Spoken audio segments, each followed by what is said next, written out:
31 Agustus 1997, kerajaan dan seluruh masyarakat Inggris dikejutkan dengan berita duka.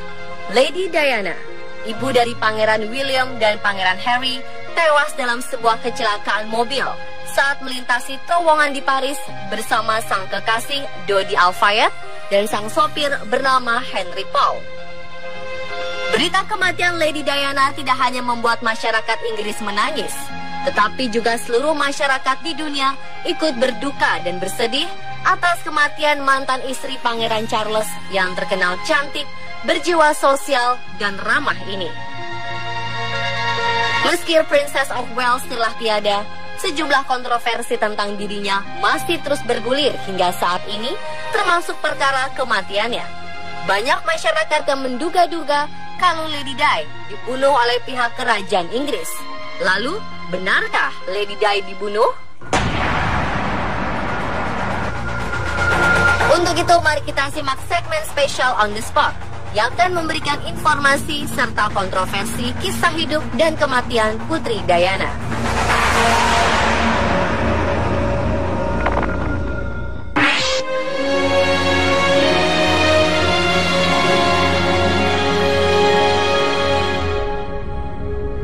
Lady Diana atau Putri Diana dilahirkan pada tanggal 1 Juli 1961 di Park House, Sandringham Estate.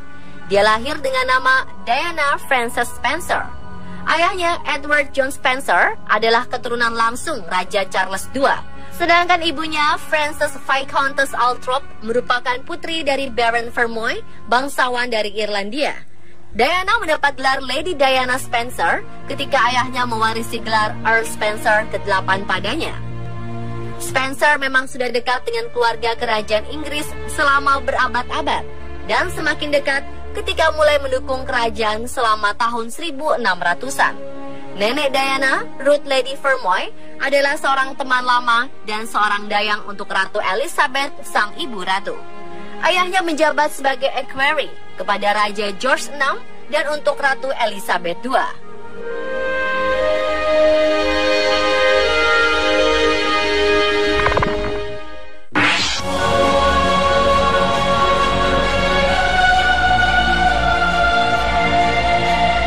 Setelah melewati masa perkenalan yang cukup singkat, gadis berusia 20 tahun itu akhirnya resmi menikah dengan Pangeran Charles pada 29 Juni 1981 di Katedral St. Paul, London. Hampir semua mata dunia tertuju pada pernikahan mewah mereka. Pernikahan tersebut disiarkan di televisi secara langsung hampir di seluruh dunia. Disaksikan oleh lebih dari 750 juta orang dan 600.000 orang berkerumun di jalan untuk melihat Lady Diana di upacara pernikahannya. Saat itu, Diana memakai gaun pernikahan sepanjang 8 meter seharga 9.000 pound sterling. Gaun pernikahan tersebut akhirnya menjadi tren di abad ke-20 masa itu. Dari pernikahannya tersebut, Diana dikaruniai 2 orang anak laki-laki yang tampan. Yang pertama bernama William Arthur Philip Louis atau yang biasa disebut dengan Pangeran William, serta Henry Charles Albert David atau biasa dipanggil dengan Pangeran Harry.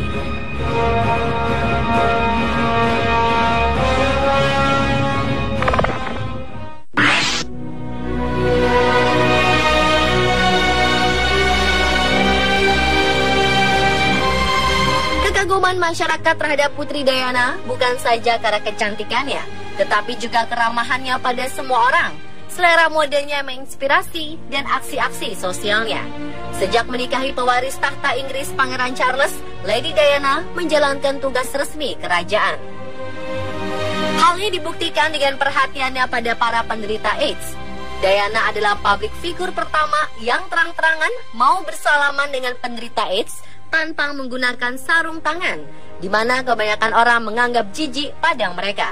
Tidak hanya itu, Lady Di juga pernah mengunjungi salah satu rumah sakit yang ada di Indonesia.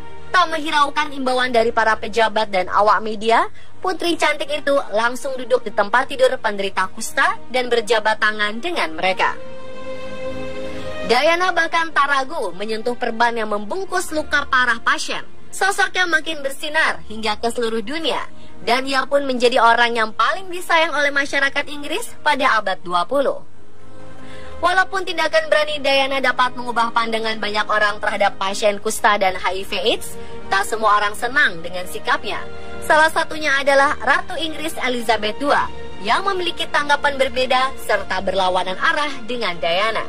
Ratu Elizabeth menentang sikap Diana yang berkunjung dan bersentuhan langsung dengan penderita HIV/AIDS dan kusta, yang meminta Putri Diana melakukan pekerjaan amal yang lebih menyenangkan. Namun, Diana mengaku sangat kecewa terhadap tanggapan Ratu Elizabeth karena tak mendukung apa yang telah dikerjakannya. Hal tersebut diungkapkan oleh pengawal Diana, Ken Worth.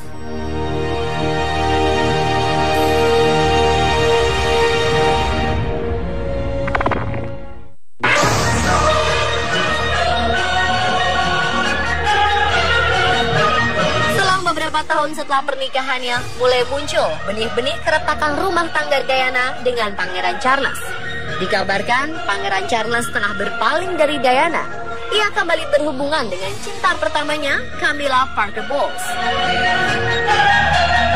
Kabarnya, pernikahannya dengan Charles diawali dari kepentingan politik.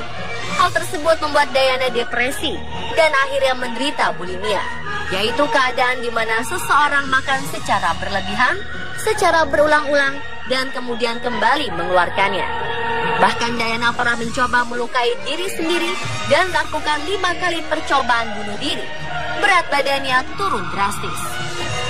Rumah tangga keduanya pun diketahui berakhir pada 28 Agustus 1996. Setelah perpisahan tersebut, Diana sempat dikabarkan menjalin cinta dengan sejumlah pria, termasuk diantaranya Hasnat Khan dan Dodi Al-Fayed. Kisah bak dongeng yang diharapkan serba indah pun berakhir.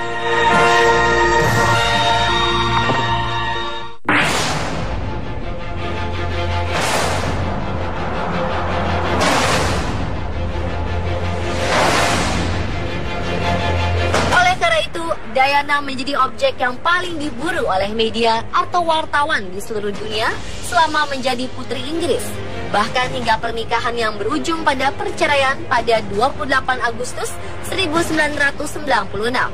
Pada tanggal 31 Agustus 1997, Diana bersama Dodi Al-Fayed beserta sopirnya Henry Paul dan bodyguardnya Trevor Rhys-Jones mengendarai mobil menuju Paris melintasi terowongan. Mobil mereka dikejar-kejar paparazzi, yang akhirnya membuat sang sopir hilang kendali dan menabrak dinding terowongan. Dalam kecelakaan pukul 1 dini hari itu, Dodi dan sopirnya tewas di tempat, sementara Putri Diana dan pengawalnya berhasil dikeluarkan dari puing kecelakaan dan dilarikan ke rumah sakit. Selama 2 jam, operasi Diana dinyatakan meninggal dunia pada usia 36 tahun. Yang selamat dalam peristiwa tersebut hanyalah sang bodyguardnya saja. Keesokan harinya, ketika berita kematian Diana itu tersiar, dunia sangat berduka. Banyak yang merasa kehilangan dengan sosok yang murah senyum, baik hati seperti malaikat. Jenazah Putri Diana lalu dimakamkan di Althorp, Northamptonshire, England pada tanggal 6 September 1997. Upacara penguburannya disiarkan langsung hampir di seluruh stasiun TV di dunia dan disaksikan oleh hampir 1,5 miliar penduduk bumi. Putri cantik yang baik hati itu pergi untuk selama-lamanya. Kecelakaan tersebut akhirnya mengundang spekulasi adanya faktor kesengajaan atas kematiannya. Yang pertama adalah pernyataan ayah Dodi, Mohammed Al-Fayed, menuduh bahwa kematian anaknya dan Diana bukanlah murni karena kecelakaan, yang menuding bahwa ada sejumlah konspirasi yang dilakukan keluarga kerajaan Inggris atas peristiwa tersebut. Dan yang kedua adalah karena Putri Diana saat itu menghadapi konflik terhadap kerajaan setelah perceraiannya dengan Pangeran Charles. Dan yang ketiga adalah Diana sempat meramalkan kematiannya sendiri yang ia tulis ke dalam sebuah kertas.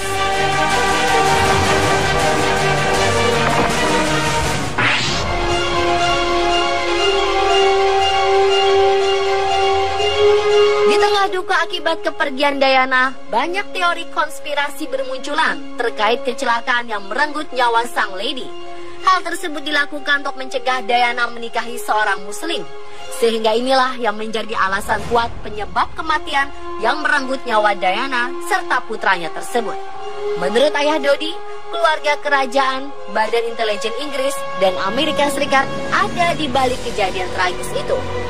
Mengenai keterlibatan badan-badan intelijen, dugaan tersebut mengarah pada sabotase sabuk pengaman mobil tersebut karena Diana memiliki kebiasaan menggunakan sabuk pengaman ketika berkendara. Namun anehnya, pada malam tersebut, tak ada satupun yang memakai sabuk pengaman. Diduga, Badan Intelijen Domestik Prancis bekerja sama dengan MI5 dan MI6 untuk menyabotase sabuk pengaman tersebut. Menurut keterangan, Diana ditarik keluar dari mobil dalam kondisi masih hidup. Namun ambulans baru datang setelah 45 menit kemudian.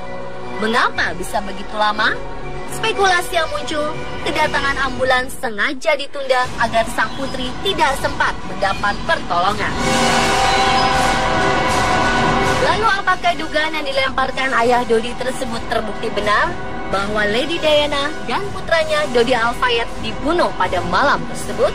Saksikan kelanjutan cerita Lady Diana, The Unfinished Stories, besok di jam yang sama.